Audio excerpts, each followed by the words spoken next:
on what happened to the tribal chiefs and what happened to the shifting cultivators, forest loss and their impacts, and about the problem with the trade. What are the problems with the trade happened? So research for the work. So we'll be seeing about the tribal chiefs. Many tribal chiefs were there before the Britishers invaded India. So we'll be seeing what happened to them, and we'll be seeing about shifting cultivators. In the tribal groups, many of them will go to some other places and do their cultivation. They are like nomads. So we'll see what happened to them. And after the colonial rule, the Britishers got many forest laws and invaded and made the tribal groups to go away from the forest, and they made many forest laws, and we'll be seeing about their impacts. And due to that, many problems occurred with the trade, and the tribal groups were also in the search of work. So we'll be seeing about that.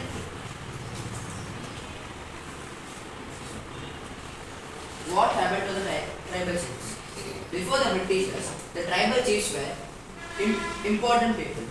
They enjoyed some of their economic power and controlled their territories.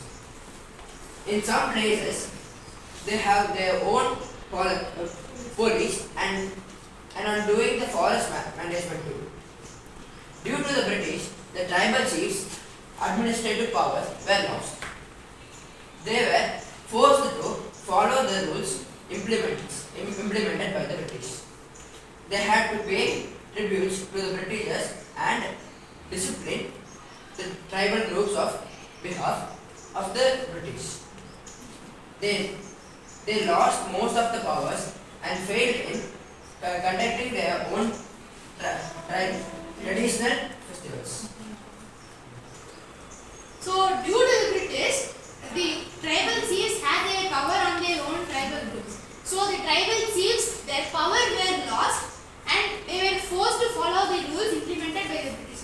We already know that the Britishers had made many forest rules to control over the tribal groups, and the tribals were forced to follow those rules, and they had to pay tribute to the British. So due to the forest rules, they lost most of their powers, and they failed in conducting their own traditional festivals. So we'll be seeing what happened to the shifting cultivators. As we know, shifting cultivators were the guys who were like nomads. They change from place to place and do their cultivation. The Britishers mostly do not like the people who keeps moving from place to place. The Britishers actually do not like them because they need more tribute from them. For that, they need to settle in one place and do their cultivation. They want them to settle down and become peasant cultivators. So peasant cultivators means they should settle in one place and do their cultivation so that the British will get more tribute from those people too. The settled peasants were easy to control than the people who frequently migrate.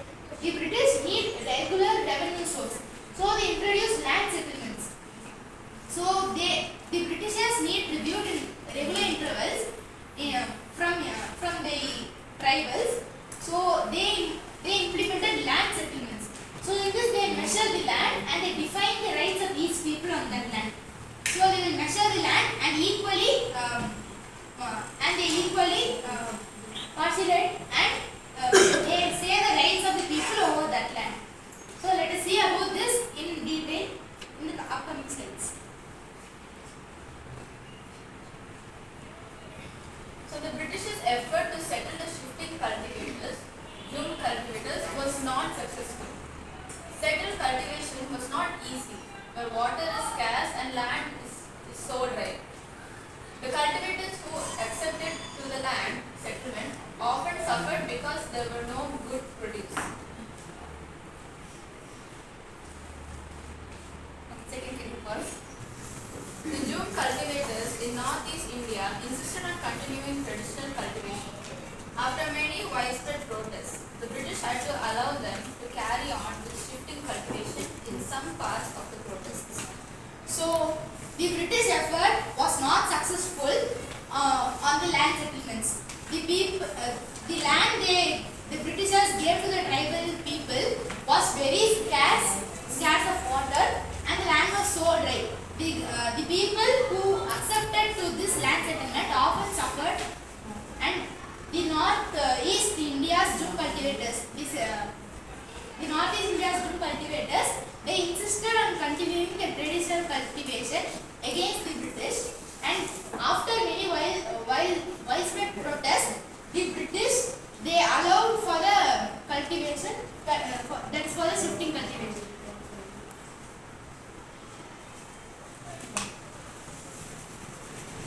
Forest laws and their impacts.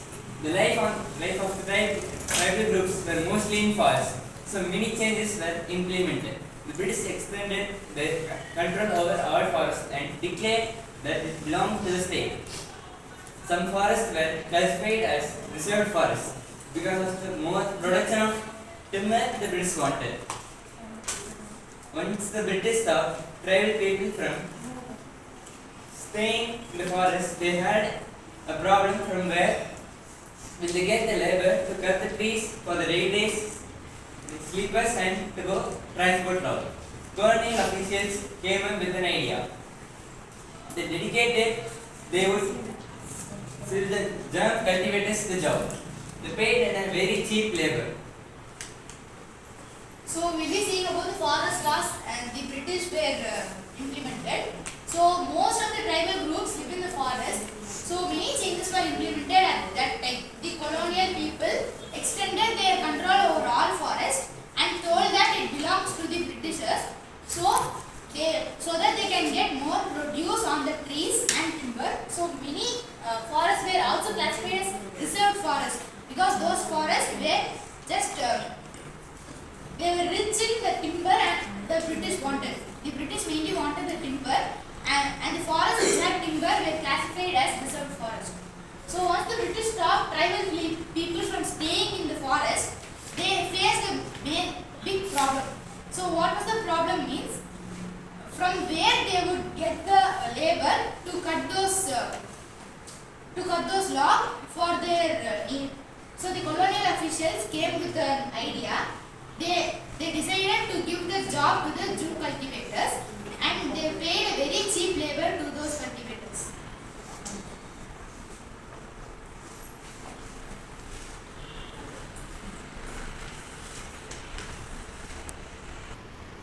The problem with the trade.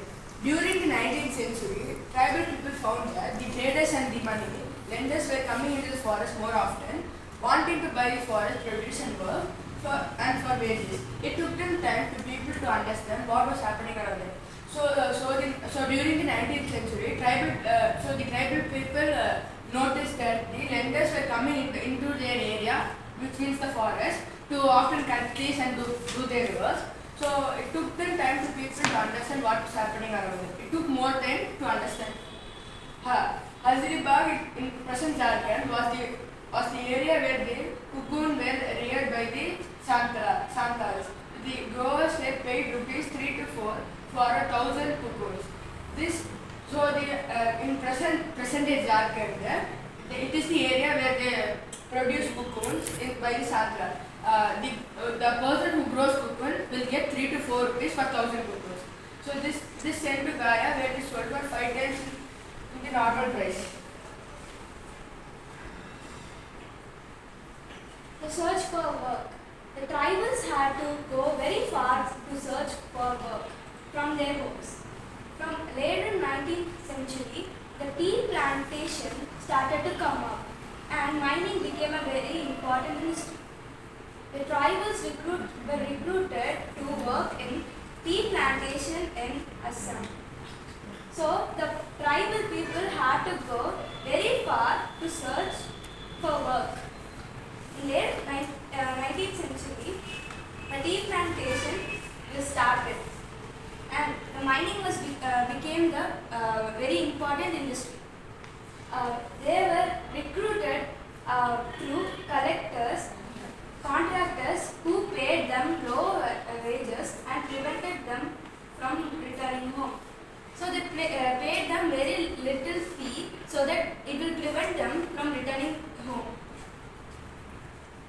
So now we have